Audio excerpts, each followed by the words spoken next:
हे गाईज, कसे आहेत तुम्ही? Good morning. इथं दिवसाची सुरुवात मी गरम पाण्याने केलेली आहे. चला तर आज तुमच्यासोबत काही गोष्टी शेअर करते.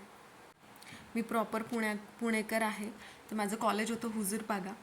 इथे धैर्या मस्त पेंटिंग करते आणि मी तिला अशीच बिझी करते तिचा स्क्रीन टाईम कमी करण्यासाठी.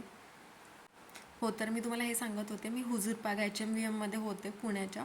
तर झालं असं होतं की तिथे ना एक सानप मॅडम होत्या, सानप टीचर होत्या मला 11वीला 11वीला असताना.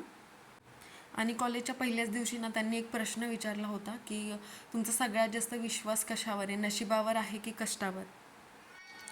त्यावेळेस ना माझ्यासारख्या खूप मुलींनी हातवर केले होते की कष्टावर कष्टावर.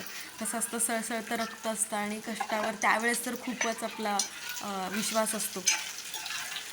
मॅडम म्हणले खूप चांगली गोष्ट आहे, तुम्ही सगळ्यांनी हातवर केले, मला खूप आनंद झाला.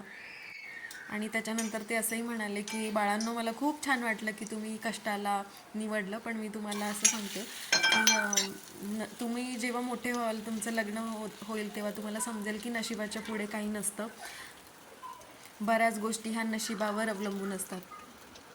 आणि आता माझं लग्न झालेलं आहे, तर मला हळूहळू या गोष्टी लक्षात येतात की बऱ्याच गोष्टी ह्या लिहून ठेवलेल्या असतात. आपल्या हातात काहीच नसतं. युनिवर्स जसं घडवत असतं तसंच ते घडत असतं.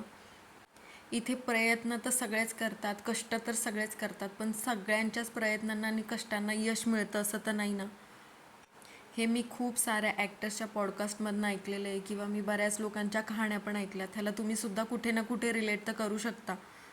असं होतं की मी हिच्यापेक्षा खूप जास्त कष्ट केलेत, पण मी ते अचीव नाही केलं की जे आज तिने घर बसले अचीव केलं, असं होतं. आणि तेव्हा सांगितलेली सानप मॅडमची गोष्ट ही आता मला खूप रिअलाईज होती आहे.